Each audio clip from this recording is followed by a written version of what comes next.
¡Hey! ¿Qué pasa, chavales? En el vídeo de hoy, fijaros, yo en la semana pasada hice un vídeo sobre los Illuminati, este que tenéis aquí, ¿vale?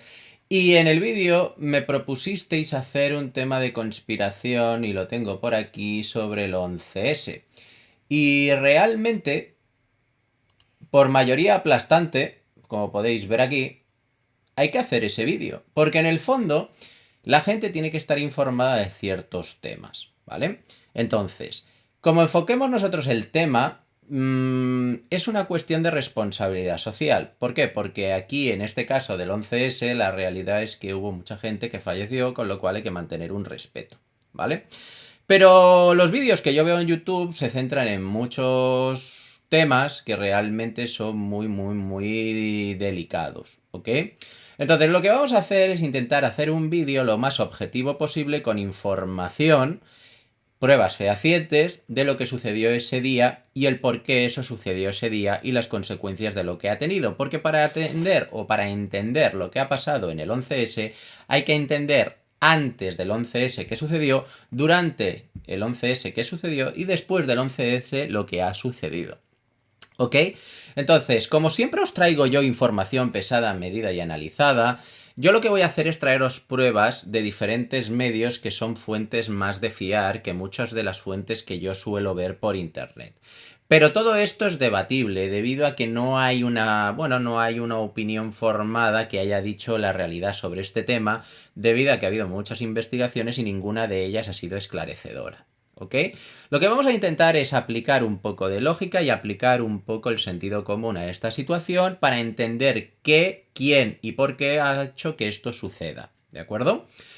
Lo primero que tengo que enseñaros, y esto es algo que muchos desconocéis, es que el primer ataque a las Torres Gemelas no fue provocado en el año 2001.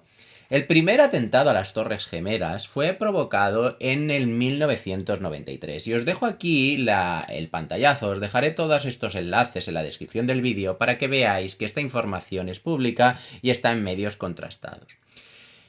Yo siempre que cojo información lo intento coger de periódicos, de fuentes de información en la cual haya alguien que haya estudiado una carrera de periodismo y haya contrastado la noticia antes de lanzarla, ¿de acuerdo? Porque hay infinidad de blogs en los cuales se hablan de temas pero realmente no son fiables porque no es gente formada, cogen información de otros sitios de internet y la dan por buena, ¿ok? La Wikipedia no es una fuente de información 100% seria, pero sí que vale para coger datos y números que en el fondo son públicos y que se han plasmado aquí. ¿De acuerdo? Lo digo porque vamos a ver una serie de documentos de la Wikipedia, pero que son más que nada biografías y datos que en el fondo son recopilados de otros medios de información, porque estos son números y en el fondo estos números sí que son creíbles porque es la realidad. ¿Ok? Entonces, en el año 1993, que concretamente el 26 de febrero, las Torres Gemelas sufrieron un ataque, ¿de acuerdo? Concretamente la Torre 1, y esto mucha gente no lo sabe. En el año 1993, un grupo terrorista, ¿de acuerdo? Un atentado planteado por un grupo de conspiradores que capitaneaba Rafik Youssef y Sayid Nosair, ¿de acuerdo? Con una serie de personas que estaban reconocidas por financiación de Al Qaeda, ¿de acuerdo? Hicieron un atentado en las Torres Gemelas, ¿ok? Esto no provocó grandes daños, aparte de 1042 heridos, pero solo 6 muertos, ¿ok? Esto con el tiempo se fue olvidando y la gente no cayó en esto cuando hubo el atentado de las Torres Gemelas en 2001 porque realmente mucha gente no lo sabía y entiendo que mucha gente de vosotros no lo sabíais esto. ¿Qué es lo que sucedió justo después de que el atentado del World Trade Center, que tenemos por ejemplo una noticia aquí de lo que pasó ese día? Ahora os voy a dar una información que os puede servir no solo para investigar vosotros, sino también para temas de formación o educativos que tengáis. Si vosotros vais al diario El País y a otros periódicos, todos estos periódicos tienen hemeroteca en internet. Si tú vas a la URL del País y pones la fecha, 1993/02, que es febrero/27, que es el día posterior al atentado, obviamente, puedes acceder a la noticia, ¿de acuerdo? Y aquí lo pone: una bomba de 100 kilos en los rascacielos más altos de Nueva York provoca 5 muertos, que al final fueron 6, y casi 500 heridos, que al final fueron 1042, lo que pasa es que esos 1042 fueron muy leves, ¿ok? Aquí explica la noticia que el terror se apoderó de Nueva York después de que una supuesta bomba de material plástico hiciera explosión en un aparcamiento de las Torres Gemelas y, bueno, pues hiciera daños en la estructura como son las vigas, etcétera, etcétera. Pero de esta bomba de 100 kilos, como veis en la noticia, ¿de acuerdo? Aparte de generar un gran estruendo y un terremoto en la zona, no tiró las Torres Gemelas, no las tiró porque la estructura de las Torres Gemelas, que ya lo veremos más adelante, es una estructura a prueba de terremotos, a prueba de muchos atentados y a prueba de muchas cosas que luego comentaré. Ok, dicho esto, ahora ya sabéis que el primer atentado fue en el 93, que provocó 6 muertos y 1042 heridos, de los cuales 500 un poco más graves y 1042 completaron que no fueron muy graves, leves, y que los Estados Unidos no hicieron algo, como podéis ver aquí, como represalia de esto. ¿Ok? Entonces, vámonos a ir al día del 11S. ¿Ok? Yo tengo aquí un vídeo de lo que sucedió realmente el día del 11S. Vídeo de la televisión de Antena 3 y la Primera Cadena. ¿Yo por qué enseño este vídeo? Porque estos son imágenes verdaderas. O sea, de esto me puedo fiar al 100% porque es lo que se emitió en directo. No voy a coger otros vídeos que hay por internet porque no sabes si esos vídeos han sido manipulados. Esto es información de primera mano y vamos a ver las imágenes que ellos pasaron. En principio se ven una serie de imágenes un poco bizarras, ¿vale? Hasta que hacen la conexión del segundo avión en el cual se ve claramente cómo impacta, ¿vale? Aquí te dan un poco de imagen de lo que sucedió en ese momento, pero realmente este es el momento que tenemos que analizar, que es cuando estrelló el segundo avión. ¿Por qué? Porque el primero no fue grabado, y si fue grabado por personas que, honestamente, yo no sé si me puedo fiar de eso, aunque yo creo que sí, que son vídeos verdaderos, pero esto, en teoría, que son fuentes públicas, sí que son informaciones más fiables porque esto se vio en directo, ¿vale? Y al verse en directo hay menos capacidad o probabilidad de fraude, ¿vale? Las teorías de la conspiración dicen que esto fueron hologramas y estallaron bombas, las teorías de la conspiración dicen que esto fueron aviones militares en vez de aviones comerciales, las teorías de la conspiración dicen muchas cosas. Esto es el Capitolio, bueno, esto es el Pentágono, perdón, y aquí también fue atacado. Entonces, vamos a analizar ciertas cosas de estos vídeos. La primera. Cuando veamos el avión que se estrella en este momento, a ver si ponen la imagen, ahí lo tenéis, ¿vale? Cuando se ve el avión que ataca la segunda torre, se ve claramente que es un avión comercial, ¿vale? La velocidad de este avión comercial, dicha por expertos, no me invento nada, hay grabaciones en diferentes programas, os dejaré enlaces aquí abajo por si os interesa, por ejemplo, de un especialista en torres de control de aviación, de controladores de vuelo, que dicen que la velocidad de estos aviones es la máxima que se puede aplicar a un vuelo comercial, unos 720 km por hora, en esos modelos, y que realmente corresponden. Ahora bien, si nosotros analizamos cómo estos aviones maniobraron hasta golpear las torres, ahí empieza a haber algunas dudas. ¿Por qué? Porque evidentemente manejar este tipo de aviones no sabe manejar una avioneta. Y hay que tener mucha experiencia para poder manejar estos aviones y conseguir con esa precisión, pensar que esto es darle como en la feria, coger una escopeta y darle un palillo a una distancia de 1 kilómetro. ¿Vale? Eso es una apreciación que ha hecho alguno de los profesionales de la aviación que pone de ejemplo que cualquier persona no puede hacer esto. O sea, darle a una torre tan finita como esta en pleno vuelo, llevando un avión, haciendo el giro que hace a la velocidad que lo hace, ¿de acuerdo? Es técnicamente muy complicado. Y aquí la primera teoría de que fueron terroristas de Al Qaeda quienes hicieron estrellar los aviones contra las Torres Gemelas, pues honestamente, como los profesionales de la aviación dicen que esto es muy difícil, aunque no sea imposible, lo que sí que puedo poner en duda es que fueran los de Al Qaeda quienes estrellaran esto. ¿De acuerdo? Puede ser que o bien los de Al Qaeda estuvieran mejor entrenados de lo que nos dijeron, o bien que realmente hubiera un piloto profesional de este tipo de aviones o un piloto militar entre los terroristas, porque honestamente hacer este vuelo es muy difícil. Pero no son palabras mías, es palabra de cualquier piloto y controlador aéreo. ¿Vale? Dicho esto, como habéis visto anteriormente, aquí en el Pentágono se estrelló supuestamente otro avión. Vale, pues en palabras de controladores aéreos, que os dejaré la grabación aquí abajo para que lo tengáis, ¿de acuerdo? Un profesional que tiene más de 40 años de experiencia y que no gana ni pierde nada por decir lo que dice, simplemente plasma una realidad. Yo siempre digo que vamos a traer información de gente que tiene conocimiento, no de cualquiera que diga que eso no es posible, ¿vale? Este señor dice que lo que se estrelló en el Pentágono técnicamente es muy difícil, por no decir imposible, que sea un avión, por un motivo muy sencillo. Primero, el control del tráfico aéreo. En el momento que se cierra el tráfico aéreo, todo avión que vuela está localizado, ¿de acuerdo? Y todo avión que vuela y está localizado, al ser rastreable, puede ser interceptado, ¿vale? Puede ser que digan, no, si nosotros interceptáramos aquel avión en pleno Washington podría haber causado más problemas. Pero el problema principal es que aterrizar un avión es más difícil que hacerlo chocar con las Torres Gemelas. Y hacer que un avión a esa velocidad, como se plantea que se estrelló ahí, chocara contra un edificio tan bajo como este, técnicamente es mucho más difícil que hacerlo chocar con las Torres Gemelas, y lo que hemos hablado anteriormente es que las Torres Gemelas es prácticamente imposible, por no decir muy difícil, ¿vale?, que alguien que no tenga experiencia lo estrelle. O lo que es lo mismo, un terrorista es muy difícil que estrellara contra la pared del Pentágono este avión, porque en el fondo este avión no es tan manejable como hacerlo estrellar donde tú quieres, ¿ok? Y más en modo manual, ¿vale? El tema es, teniendo en cuenta la opinión de este profesional, que lo que se estrelló en el Pentágono iba a una velocidad superior a lo que iba a las Torres Gemelas. Os dejaré la grabación aquí abajo y vosotros saquéis vuestras propias conclusiones.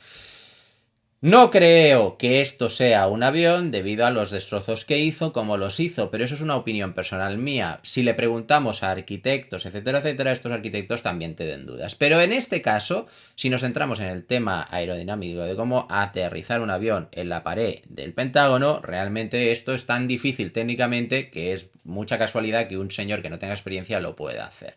Era más probable que se hubiera estrellado 50 metros a la derecha, 50 metros a la izquierda, pero no en el punto exacto donde se estrelló, ¿vale? Aparte de esto, no tenemos una grabación de la imagen entrando al avión ni nada por el estilo, con lo cual la duda siempre existirá. Por lo tanto, vamos a dejar esa duda en el aire. Pero volviendo a las Torres Gemelas, lo que sí que sabemos es cómo se estrellaron los aviones porque están grabados en vídeo, ¿vale?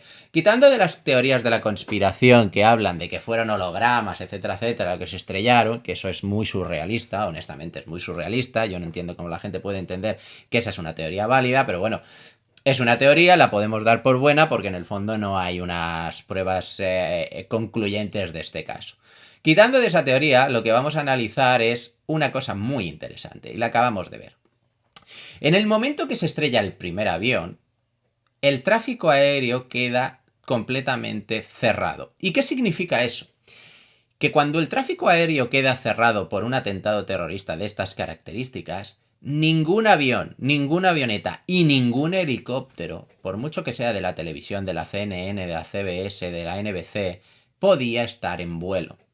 ¿Cómo se permitió que un helicóptero, que no es uno, que son varios de diferentes cadenas, estuviera en vuelo en ese momento de tanto terror, pánico? Porque evidentemente cuando despega un helicóptero, aunque sea de la CNN, la CBS o de la CBN, puedes decir, puede haber otro terrorista en ese helicóptero. Por lo tanto, es imposible que te dieran la aprobación para salir. Otra cosa es que ellos salieran de manera unilateral para captar la noticia, cosa que tampoco podrían haber hecho, porque en el fondo, si lo hicieron, cumplirían pues muchas leyes de la aviación, ¿de acuerdo? Y se buscaría un buen lío, sobre todo el piloto del helicóptero. Pero hay una cosa que se pone de manifiesto aquí, que poca gente se ha dado cuenta, al menos en los vídeos que yo he visto de YouTube. Si tú cierras el espacio aéreo y despega el helicóptero, es porque a lo mejor te interesa que haya una cobertura de esa noticia. Y no solo por parte de los medios, sino también por parte de las autoridades. ¿Por qué? Porque en este caso la seguridad tiene que primar por encima de la información. Y como podemos ver claramente, aquí hay un helicóptero y ya veremos en diferentes imágenes que hay más de uno sobrevolando la zona. ¿Vale? Hay mucha gente que dice que ve objetos volando alrededor de las Torres Gemelas y lo relaciona con ovnis, ¿vale? Eso también lo quiero tratar en el vídeo. Esta es la grabación original y yo no veo absolutamente nada, ¿ok? Y si queréis os dejaré aquí abajo este vídeo, que esto es en directo lo que pasó, y aquí no se ve ningún objeto volar. Por eso os digo que vayáis a las fuentes directas de las cuales se lanza la información, porque puede ser que haya otras que estén pues adulteradas. Y esto ya no es información, esto es objetividad, porque en este vídeo yo lo he mirado de arriba abajo y no he visto ningún objeto. Lo que sí que he visto es alguna hoja de papel volar, pero por causa de las explosiones. ¿Vale? Sigamos. Hemos analizado el tráfico aéreo, cómo se cerró el espacio aéreo, permitiendo pasar a helicópteros, etcétera, etcétera. Hemos hablado de la teoría de los aviones que son pues un simulacro a través de un holograma y hemos hablado de que no aparecen objetos volantes no identificados aparte de helicópteros en las imágenes originales, con lo cual a partir de ahí que cada uno entienda lo que quiera cuando ve otros vídeos que hay en YouTube, ¿vale? Lo que sí que digo es, vamos a pasar al punto número 2, el apartado más interesante de todos. El derrumbe de las Torres Gemelas, ¿vale? Aquí tenemos unas imágenes del derrumbe de la Torre 2, ¿vale? O la Torre 1, no me acuerdo, una de las dos, provocado por estrellarse un avión, pues en la parte superior, ¿vale? A ver, yo he visto infinidad de vídeos de YouTube en los cuales dicen que esto es una demolición controlada. Yo lo que he hecho es ir a mirar vídeos de arquitectos, que los hay en YouTube, y la opinión de arquitectos que hay por fuera de YouTube en muchos libros de arquitectura. Todos ellos coinciden que esto es una demolición controlada, con lo cual yo no voy a ser el primero que lo diga, ni voy a ir en contra de esa corriente. Esto parece, y según los expertos, es una demolición controlada. El argumento que dan los técnicos del informe que salió en el 11S es que la presión ejercida por las torres o las plantas superiores iban haciendo un efecto pues fuelle que iba apretando el aire hacia abajo, iba demoliendo y entonces iba destrozando. Realmente eso es poco creíble. ¿Por qué? Porque estas torres primero estaban fabricadas contra terremotos, contra atentados terroristas y curiosamente hay un apartado de la construcción de estas torres en las cuales está preparada contra choques de aviones comerciales. Entonces, si todo esto está planificado así, pues honestamente pensar que por el choque de estos aviones esta torre se venga abajo es muy extraño, ¿vale? Cuando la gente habla de demolición controlada, ¿de acuerdo? Y vemos cómo se caen estas torres y vemos la opinión de los arquitectos, realmente da credibilidad a este tema el que las torres hayan sido de manera controlada destruidas. Pero lo que seguro que nos da esa información es la torre número 7. En este vídeo de las noticias, como la torre se cayó horas después, ¿de acuerdo? No aparece. Pero la torre 7, que es la pequeñita que había al lado del World Trade Center, se cayó horas después, debido a un pequeño incendio que había en la tercera o cuarta planta. Esto técnicamente sí que es más increíble de creer que eso se haya caído de manera natural, porque evidentemente en un rascacielos puedes tener cierta duda, aunque los técnicos dicen que no es posible, pero en un edificio más bajo eso ya no es creíble. ¿Por qué? Porque la presión de los pisos de un edificio más bajo no puede hacer que se derrumbe de esta manera, al menos según los técnicos dicen, que yo no soy ingeniero ni arquitecto, yo me baso en la opinión de estas personas. Si esta torre se destruyó, según el dueño de las Torres Gemelas en una entrevista que yo he visto posteriormente, es porque él dio la autorización de que lo destrozaran o que lo volaran desde la base. Pero ahí hay un problema. Si este señor dice esto, honestamente hay que entender cómo se planea una demolición de un edificio. Primero, para demoler un edificio tiene que estar en mal estado, ¿de acuerdo? O tiene que ser aprobado por todos los inquilinos del edificio hacer la demolición. ¿Por qué? Porque realmente tienes que pedirle el permiso porque hay cosas dentro de los edificios que se pueden sacar antes de la demolición, como si un edificio aquí se va a caer, le permitan a la gente que cojan las cosas y las saquen.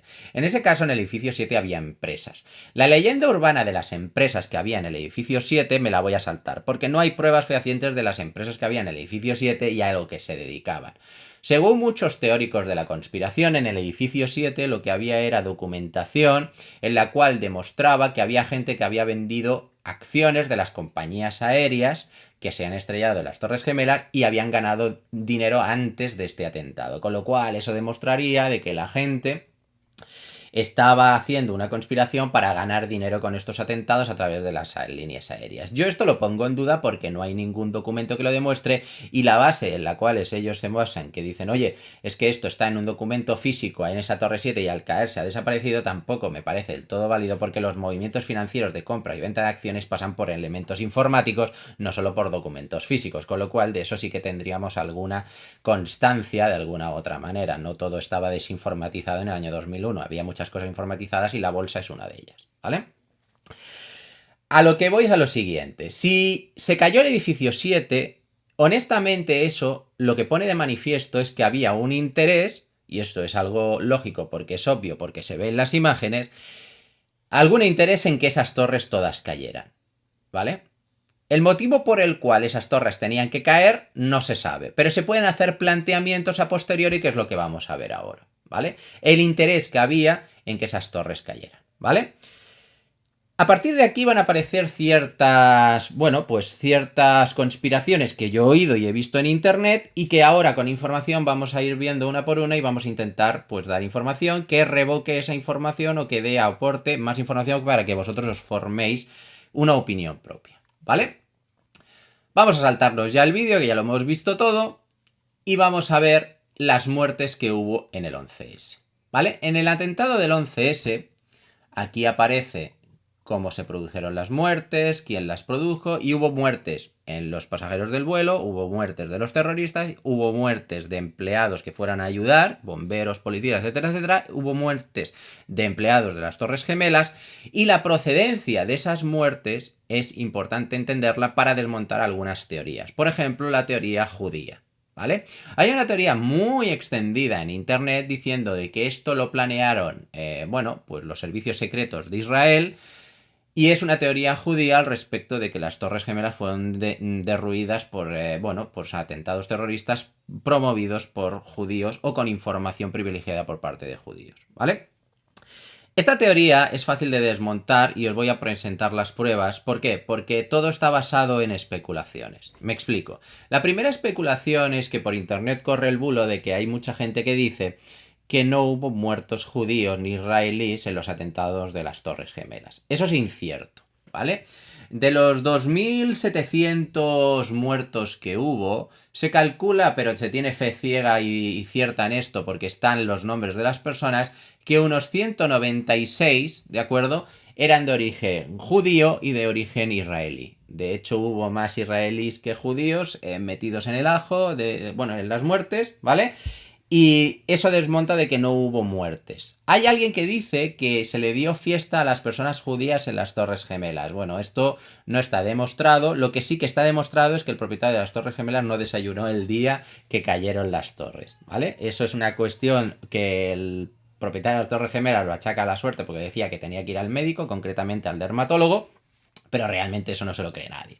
Yo creo que este señor tenía alguna información y esa información, ¿quién se la dio? Pues podemos verlo más adelante, ¿vale? El tema de los judíos, como os he dicho, murieron muchos judíos. 197 entre israelíes y judíos, ¿vale? Con lo cual decir que Israel estaba detrás de todo esto y que los judíos están detrás de todo esto es un poco irreal, ¿vale? Si nosotros cogemos la proporción de gente que murió en las Torres Gemelas con la proporción de gente que murió judía en las Torres Gemelas y lo aplicamos a la sociedad de Nueva York de aquella época, vemos que la proporción de judíos en Nueva York versus la proporción de judíos que murieron en el 11S es una proporción bastante normal. O sea, no había tantos judíos en Nueva York como para que murieran más de los que murieron. De hecho, murieron bastantes para la proporción de judíos que hay en Nueva York, ¿vale? Otra de las teorías de la conspiración que he oído de que decían que sí, que habían sido los judíos, ¿de acuerdo?, es porque Ariel Sharon, el día antes de volar a los Estados Unidos para hacer una visita que tenía, pospuso ese viaje, ¿vale? Y esto es verdad. Pero hay que entender por qué lo pospuso, porque decir que lo pospuso y quedarte tan alegre, pues no es normal. Lo que hay que hacer es entender qué pasó el día 10 de septiembre en Israel para ver por qué ese primer ministro de Israel, Ariel Sharon, no voló a Estados Unidos. Y la noticia la tenéis aquí, ¿vale? Si tú vas a la hemeroteca del país del día 10 de septiembre del 2001, verás que hay una noticia que dice 7 muertos en Israel en 3 atentados cometidos por palestinos, ¿de acuerdo? La noticia sigue y dice: jornada sangrienta en Israel. En poco menos de 5 horas, 7 personas resultaron ayer muertas y más de 80 heridas como consecuencia de 3 atentados palestinos. El gobierno del primer ministro Ariel Sharon desencadenó de inmediato una oleada de represalias. Entonces, entendedme bien, si Ariel Sharon no voló a Estados Unidos el día del 11S, es porque tenía un motivo de peso. No porque él dijo, ahí va a haber en Estados Unidos unos atentados. Es que en su país hubo unos atentados y como bien sabéis, cualquier primer ministro, si en su país ocurre un atentado de estas características, más grande o más pequeño, pero hay un atentado, honestamente no vuela a hacer una visita a otro país porque eso es muy frívolo. Te tienes que dedicar a tu país en ese momento. Y eso lo hemos visto con los atentados de París y François Hollande, los hemos visto en los atentados de España, los del 11M, y lo hemos visto en todos los atentados que ha habido en los últimos tiempos, que no es que salga el presidente de la nación fuera, sino que se queda allí para dar la cara, y son otros mandatarios los que van allí a ese país a apoyar a ese presidente. Con lo cual, la teoría de que en Israel estaba detrás del atentado de los Estados Unidos o que tenía información privilegiada de lo que iba a pasar en las Torres Gemelas, honestamente, si nos basamos en que el primer ministro de Israel no voló hasta allí, el primer ministro de Israel tenía un buen motivo. Con lo cual, yo con este argumento, honestamente, puedo desmontar muchas teorías de la conspiración que decían que sabían que iba a haber un atentado. Otra cosa es que tú, como agencia de inteligencia de los Estados Unidos, tengas información de lo que va a pasar en tu país porque tengas espías en 20.000 sitios. Y yo sí que pongo en duda, y esto lo digo así de claro, que los Estados Unidos no supieran que el 11S iban a ser atacados de una u otra manera. ¿Por qué? Porque los servicios secretos de los Estados Unidos, también los del Mossad, etcétera, etcétera, pero los de los Estados Unidos, FBI, CIA, evidentemente tienen una información privilegiada de prácticamente lo que va a pasar. ¿Ok? Entonces eso nos da que pensar. Pero achacarlo a un atentado de los judíos provocado por Israel, pues aquí yo creo que esto, con esta información que es fidedigna, porque está en los archivos históricos, en la hemeroteca, por lo menos os he dado que hablar. ¿Vale? Pues vamos a ver el por qué las torres fueron atacadas y el motivo por el cual esto pudo llegar a ser así. ¿Vale? Lo primero que os voy a enseñar es un poco la biografía del presidente de Estados Unidos en ese momento, ¿vale? El señor presidente de los Estados Unidos viene de un padre que fue anteriormente presidente de los Estados Unidos y de una familia que ha sido relacionada, bueno, pues con ciertas cosas como por ejemplo el petróleo, etcétera, etcétera, por ser gobernador de Texas, ¿vale? Y esta familia está muy relacionada con temas energéticos en Estados Unidos, ¿vale? Hay que entender una cosa. El principal motor de la economía de Estados Unidos es, bueno, la energía. Ok, ellos se mueven mucho en el sector de la energía porque es un sector que para ellos desde tiempos, bueno, desde hace muchos años, es algo muy importante en su economía. ¿De acuerdo? Y lo que hay que ver es cómo estaba la economía de los Estados Unidos, ¿de acuerdo? Y estos son datos reales, en el año 2001. ¿Vale? Si os dais cuenta, el Producto Interior Bruto de los Estados Unidos en el año 90 sufrió un gran shock, se recuperó y luego en el año 1999-2000 empezó a bajar. Esto es debido a una cosa que es la crisis de las .com. La burbuja de las .com estalló en Estados Unidos y eso generó un gran problema a nivel financiero.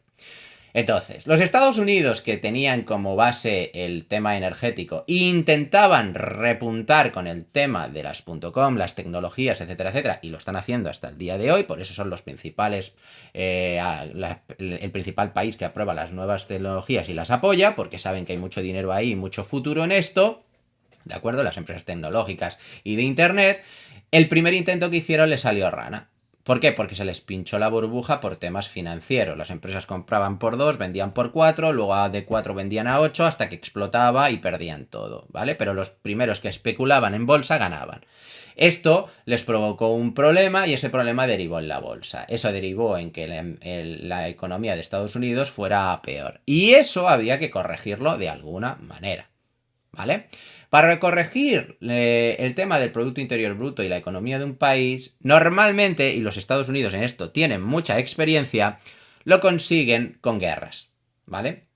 Entonces, como esto ya lo han hecho históricamente muchas veces, véase la guerra de Vietnam, véase pues la guerra del Golfo, véase muchas guerras, ¿de acuerdo? Y si no, fijaros en las fechas que coinciden con las diferentes guerras, guerra del Golfo, guerra de Afganistán, etcétera, etcétera, ellos, en principio, dijeron, pues, ¿por qué nos inventamos un enemigo? ¿Vale?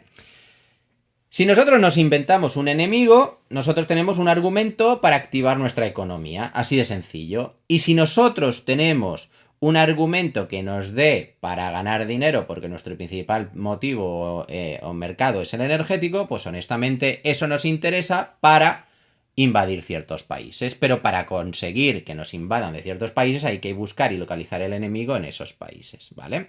Entonces, por todos he sabido que la familia Bush tiene contactos con Arabia Saudí a través de la familia real saudí, ¿vale? Y también por todos he sabido que las empresas petroleras del mundo, aquí lo tenemos por aquí, son grandes empresas que están ubicadas en Arabia Saudita y en Estados Unidos, ¿de acuerdo? Tenemos ExxonMobil, que es una multinacional norteamericana, y Aramco, que es de la familia real de Arabia Saudí. Y estas dos empresas, conjuntamente con Gazprom, que es rusa, manejan el sector energético al nivel mundial, conjuntamente con National Iranian Oil, ¿vale? Lo tenéis aquí, os dejaré el enlace en la noticia. Con lo cual, si nosotros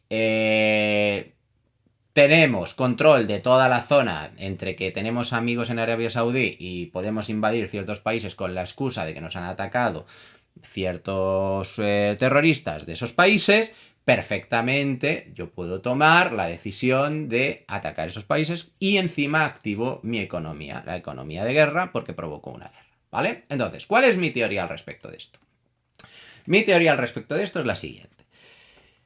Cuando a ti te atacan de esa manera, honestamente eso tiene que estar muy planeado. Cuando terroristas se suben a un avión, eso por ninguna cabeza cabe que no esté controlado por parte de los servicios secretos, porque honestamente los servicios secretos de Estados Unidos sabían que estos terroristas estaban en suelo americano desde días antes y sabían perfectamente que se subían a un avión. Con lo cual yo creo, esto es una opinión personal mía, pero que está apoyada en otras personas que entienden del tema, que los Estados Unidos, sabiendo que le iban a atacar, porque el ataque fue de un ataque terrorista, lo que no hicieron es nada para pararlo, sino que lo que hicieron es intentar, pues, ayudarlo. Y me explico.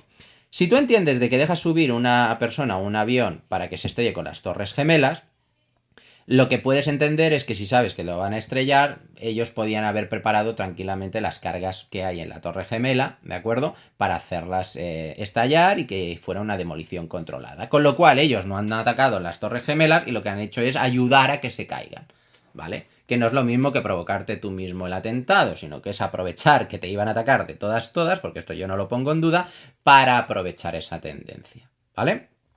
La otra teoría es que realmente Bin Laden no es un terrorista y es un mercenario. Y como mercenario, habiendo trabajado para los gobiernos de los Estados Unidos, para otras guerras que hubo en contra de chechenos, etcétera, etcétera, pues ellos aprovecharon para tomarlo como mártir en esta guerra y decir, oye, la culpa es de este señor y vamos a atacar esto porque no han atacado ellos. Y eso también es una teoría que es respetable porque hay cierta literatura escrita al respecto del tema. Pero ninguna de las dos teorías es la de los judíos, la de los israelíes, la de los extraterrestres, las del gobierno del orden mundial, etcétera, etcétera. Es una teoría basada en términos socioeconómicos, ¿vale? Y ahora lo vamos a ver aquí reflejado, ¿ok? Aquí hay un señor que hace un estudio muy interesante después de 15 años de la teoría del 11S en 2001. El señor es un asesor financiero independiente con más de 30 años de experiencia, de acuerdo, el cual divulga a través de este blog su información que os dejaré aquí abajo, ¿ok? Este señor tiene información de cómo van los mercados porque vive de ello y entiende perfectamente cómo funcionan los mercados porque es su trabajo, ¿vale? Entonces, lo que él destaca es que cuando se hace un atentado, lo primero que pasa es que entra en pánico más que la sociedad, la economía. ¿Por qué? Porque la economía es lo principalmente afectado cuando hay un tipo de atentado, por encima de la sociedad. Porque a la sociedad se le puede proteger con más medidas de seguridad, pero a la economía protegerla es muy difícil porque en el momento que salta esa noticia, cada uno intenta correr por su cuenta e intenta hacer su propio negocio, ¿vale? Las dos cosas que este señor detecta es que el precio del oro cuando hubo los atentados del 11S se disparó, ¿de acuerdo? Y que el precio del petróleo se disparó igualmente, ¿de acuerdo? Aquí tenéis los dos pantallazos del día después o días después de cuando sucedieron los atentados, ¿vale? Si vosotros veis este gráfico de aquí, es extremadamente esclarecedor de lo que sucedió.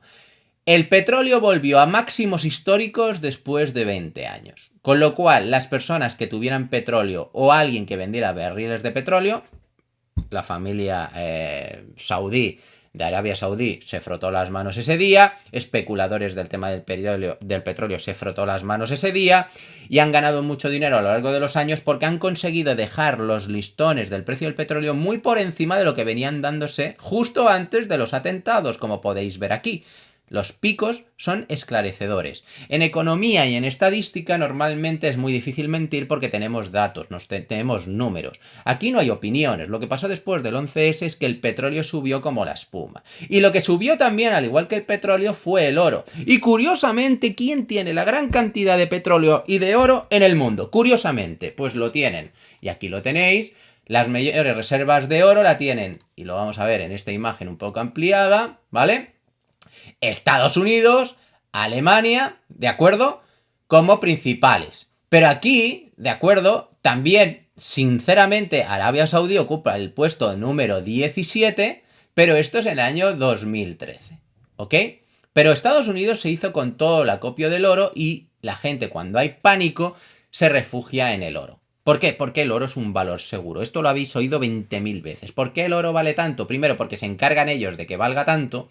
Y segundo, porque es un valor seguro. Y como los Estados Unidos lo sabe, aunque la bolsa caiga, como tenemos las mayores reservas de oro del mundo, nosotros podemos sobrevivir pase o no pase una crisis, ¿vale? Pero si nosotros nos vamos a los temas de los productores de petróleo, que lo vamos a ver aquí, mayores productores de petróleo del mundo,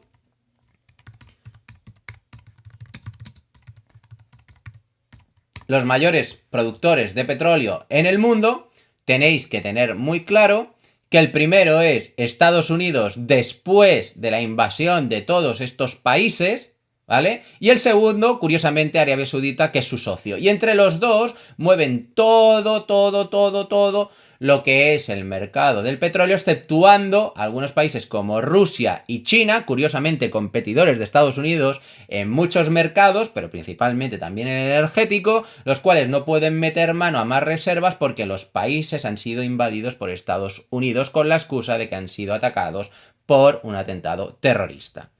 ¿Veis un poco las cosas más claras ahora? ¿Veis que Estados Unidos y Arabia Saudita van de la mano en muchas cosas y la primera el petróleo? ¿Veis que los atentados terroristas se pueden entender desde un punto socioeconómico? Socioeconómico, ¿por qué? Porque a través del miedo yo puedo provocar una guerra y a través de la guerra yo puedo ganar dinero invadiendo ciertos países y haciéndome con sus reservas. ¿Veis que el tema del petróleo ha evolucionado en los últimos años hacia arriba cuando venía de unos picos, como hemos visto anteriormente, muy bajos y han conseguido enriquecerse? ¿Veis que los países de Arabia Saudita, Qatar, etcétera, etcétera, son de los países que ahora intentan salirse del tema del petróleo? Y hay de hecho muchísimas noticias porque saben que en algún momento se les va a agotar, pero ya han acopilado o recopilado suficiente dinero y oro para poder seguir adelante. Yo todo esto os lo explico porque en las teorías de la conspiración que yo veo por internet, el 90% están basadas en argumentos que son más fantasía que realidad. Si nosotros empezamos a entender la economía y empezamos a entender cómo funcionan las empresas, entenderemos que detrás de todas estas conspiraciones hay intereses económicos. Y evidentemente yo defiendo que hay una conspiración porque todas las pruebas apuntan a ello. Pero yo defiendo la conspiración desde el punto de vista socioeconómico. ¿Por qué? Porque hay pruebas que lo demuestran a través de datos numéricos, ¿vale? Entonces, si nosotros hemos visto todas estas pruebas y las comparamos con lo que vamos viendo en otros vídeos de YouTube y otros tipos de informaciones que aparecen por ahí, hoy hemos visto que la teoría de que los judíos y los israelíes estuvieran detrás de esto queda un poco desmoronada porque hubo víctimas y el primer ministro tenía una excusa perfecta para no viajar, que eran atentados en su propio país. Hoy hemos visto que ovnis sobre las Torres Gemelas no se ven en los vídeos originales, con lo cual los vídeos que aparecen pueden ser o haber sido manipulados. Hoy hemos visto que la teoría de la conspiración basada en los reptilianos y en los Anunnaki y en todas estas cosas que yo veo por internet es más fantasía que realidad porque no tiene ninguna base, ¿de acuerdo? Y hoy hemos visto que echándole la culpa a términos financieros y de mercado, todo esto se puede explicar porque hay explicaciones en papel debido a que tenemos todas esas estadísticas. Os dejaré todos los enlaces en la descripción del vídeo para que vosotros mismos investiguéis. Pero estos enlaces que vosotros tenéis aquí son de medios serios contrastados. Exceptuando la Wikipedia. Esto sí que os lo digo, que es el menos contrastado de los medios que yo he visto. ¿De acuerdo? Pero todo lo demás es información financiera y pública de la cual personas que trabajan en esos mercados se pudieron aprovechar en ese momento. Y de hecho se siguen aprovechando hasta el día de hoy porque este mercado todavía no ha parado. ¿De acuerdo? Yo por último os quiero dar una noticia que es esta de aquí. Y os la dejaré porque es muy interesante, ¿vale?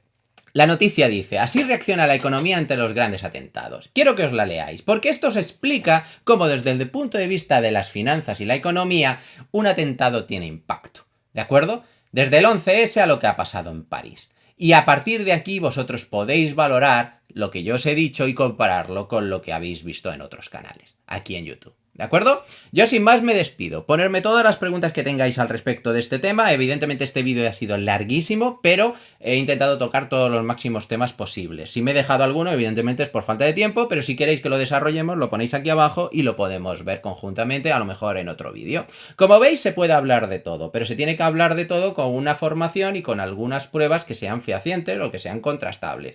Dejar volar la imaginación lo podemos hacer todo. Yo entiendo que todo el mundo aquí en internet, incluso yo, acabo de dar una opinión, pero el valor de la opinión tiene que estar pues en base a la información que tú enseñas y los medios que tengan más o menos credibilidad. Otra película es que vosotros me digáis que no os creéis nada de lo que sale en los periódicos porque está manipulado todo. Honestamente, yo también soy creyente de que no todo me puedo creer de un periódico, pero hay cosas que son obvias, como lo que acabéis de ver, y que tienen más peso de otras teorías que hemos visto por internet. ¿De acuerdo? Yo sin más me despido y hasta la próxima.